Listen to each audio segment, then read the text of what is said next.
entertainment purposes only. It contains real talk and raw humor and unfiltered commentary. If you can't take the joke or take life serious, might not be for you. HSA is the hood service announcement. We got news on the way.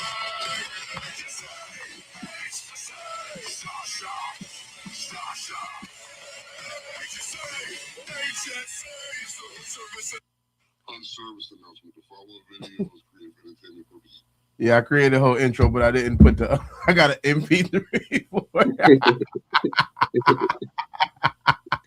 I want to play anyway. Now look. I know this is our first episode. We're doing hood service announcement.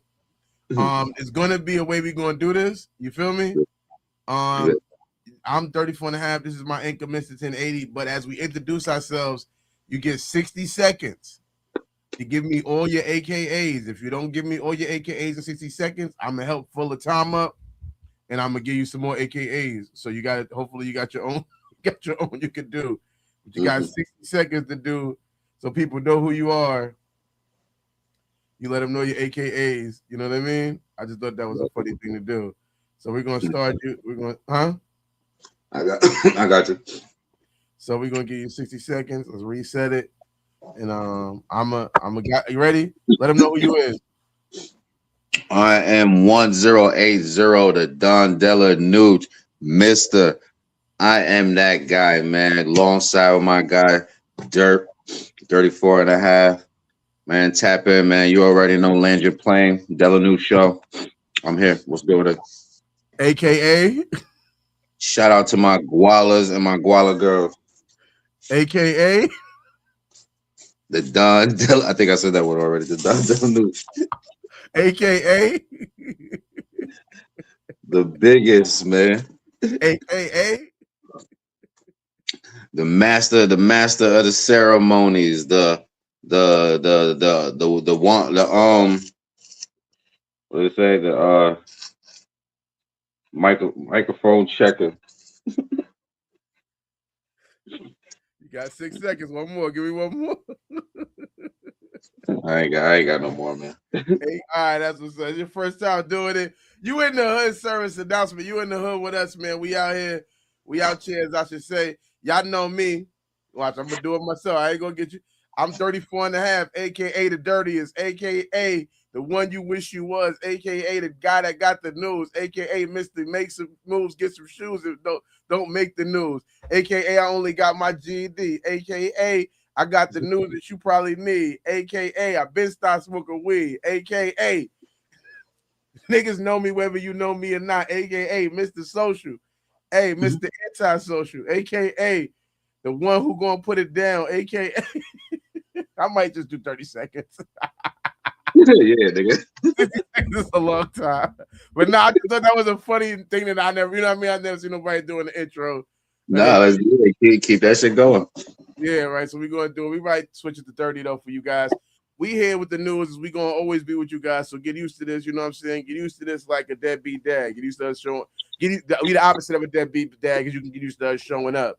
So right now we just found out on the news, from a reliable news source, Lamar Odom was allegedly arrested for suspected DUI. A suspected DUI. Well, no suspected. He was arrested. It was no suspected. Nobody suspected. Somebody pulled his ass over. No, that's 41, driving 41 miles over the speed limit. Can't maintain lane change, and he was all over the road. All right, so we got a reliable news source that says the former NBA star was arrested and booked for driving under the influence after he was pulled over early Saturday morning. Incident still in the investigation. He was also slapped with 2 traffic violations, driving more than 41 miles per hour, like Mr. 1080 just said, and limited prompt change changes. Failure to maintain lanes at the time of publishing. It appears Odom is still in custody. Odom has documented history of drug and alcohol addiction. He nearly overdosed in 2015 when he was still married with Khloe Kardashian, and was rushed to the nurse, and the relationship ended after a relapse in 2016. I mean, I know I'm in recovery, so it's easy for me to not point the finger, but go maybe this is based on his inability to stay clean. I always say this too. I know you might not listen, or I know you listen, but some people don't listen. I'm in recovery, but I know everybody's not an addict. I know everybody's not an alcoholic. But if you have situations like this that happen to you, even though you have to be self-identified, I think it's time to kind of, you know what I mean? Mm-hmm. Take a breath. You know, I agree. I mean, even with so-called him getting some help, Vegas is not a place to stay and try to face your demons. Respectfully. You feel me? That is not a place. Go to Utah where it's more Mormonish. You dig? More secluded. Ain't as much. I mean, drugs are everywhere. Demons and those things. Your vices. Like in recovery, you could test this probably. That as soon as you start getting clean and stuff like that, you start to see it more than often. You feel me? Mm-hmm. So what I would assume that Vegas is not the place to try to sober up or and that I would from 2015 it hasn't been looking so good. It's like things one thing after another. I mean, I definitely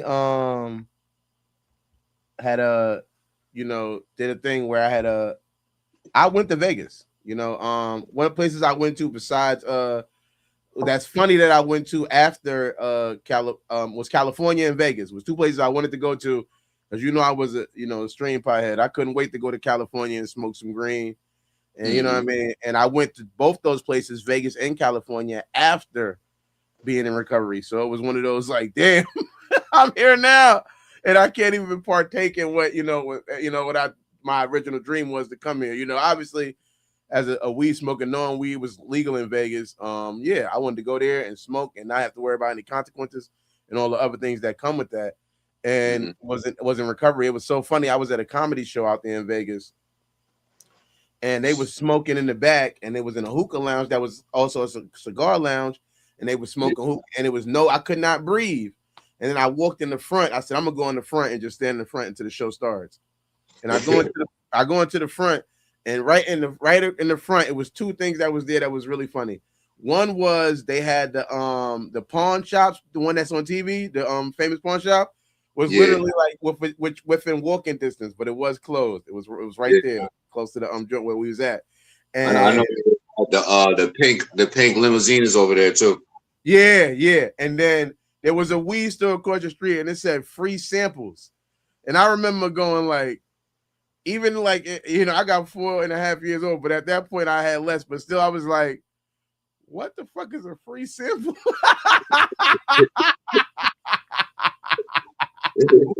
Your mind couldn't wrap around like this. I was ready to go in there. Right? I was ready. I almost relapsed. Thank God I didn't do it. I almost relapsed that day because I was ready to walk in there and find out what's the free sample. That shit wasn't no fire. That shit was some Delta. I don't even care. It was just the idea of somebody telling me I can get a free sample. That's how thanks to free samples is how I done ate nasty Chinese food. You know what I'm saying? You offer me free, it's like, what? It's hard to turn down.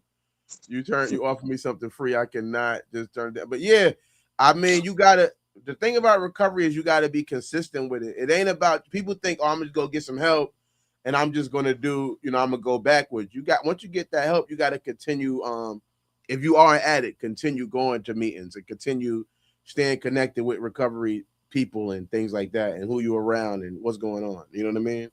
You can't, like, it ain't a part-time. It is a part-time job. It is a part-time job because you're not, you know what I mean? But you have to put some work in. Some people would say it's a full-time job.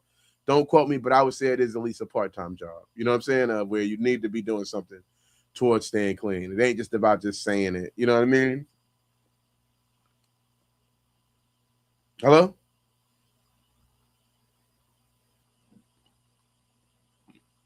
It looked like Megan may be stuck. I don't know if you guys if that's My just bad. No, like, yeah, all right, but yeah. So, I mean, that's it. I feel bad for him. It seems like he can't get a break. You know what I mean? Every time he gets on the right road, it seems like Lamar. It seems like he just keeps finding a way to put himself back in some type of danger, and that's sad for him as a person. Well, all we could do is pray for that man. Wish him the best. And you feel me? Move on to the next story.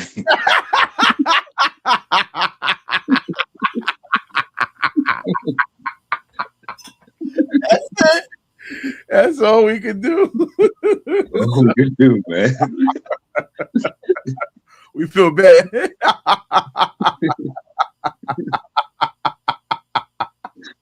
Man, heartbroke. Hope he gets it together though. Definitely gotta get that shit together, man. Nah, real life though, you gotta it's a lot of shit, man. You gotta it's like, you know, that's it, yeah. So I guess we'll see you guys soon and later.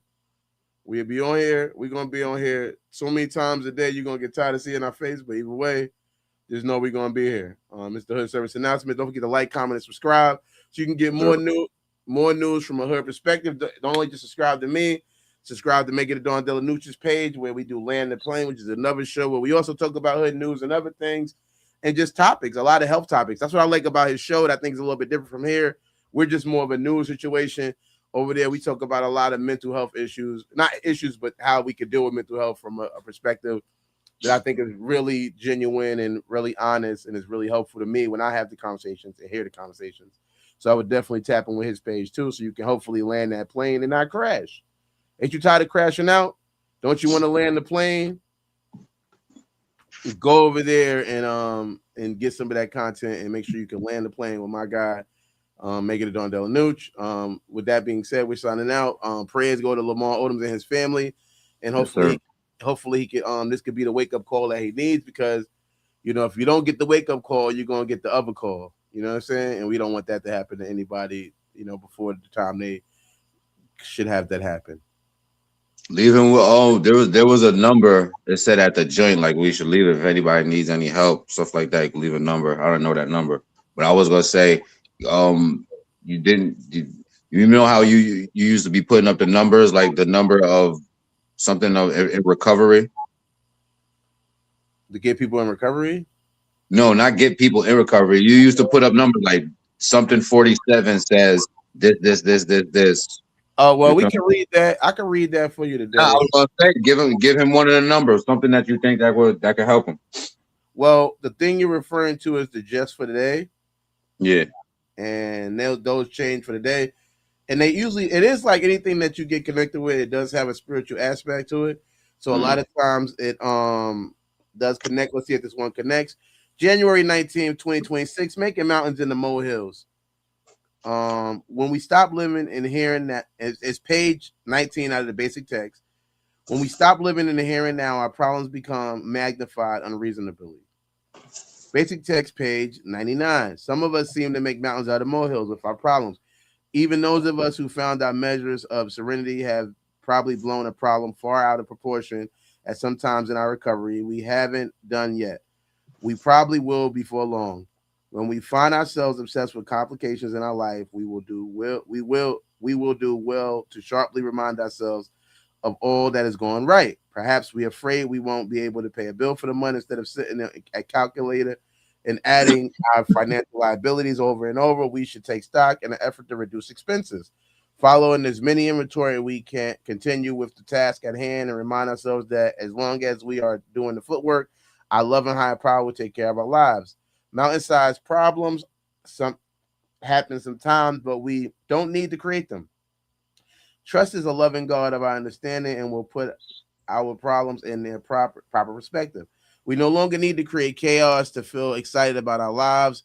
Our recovery gives us countless real life opportunities for excitement and drama. Just for today, I will take a realistic look at my problems and see the most of them are minor. I will leave them the way that enjoys in my recovery. How would I connect that to the Lamar Odom situation?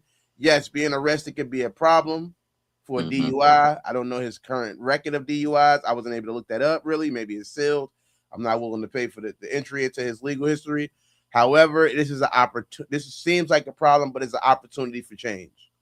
One of the acronyms we learned in recovery is called God, the gift of desperation, and hopefully this could be his gift of desperation at this moment for him, since he seemed to be put in a situation where you will have to face your demons.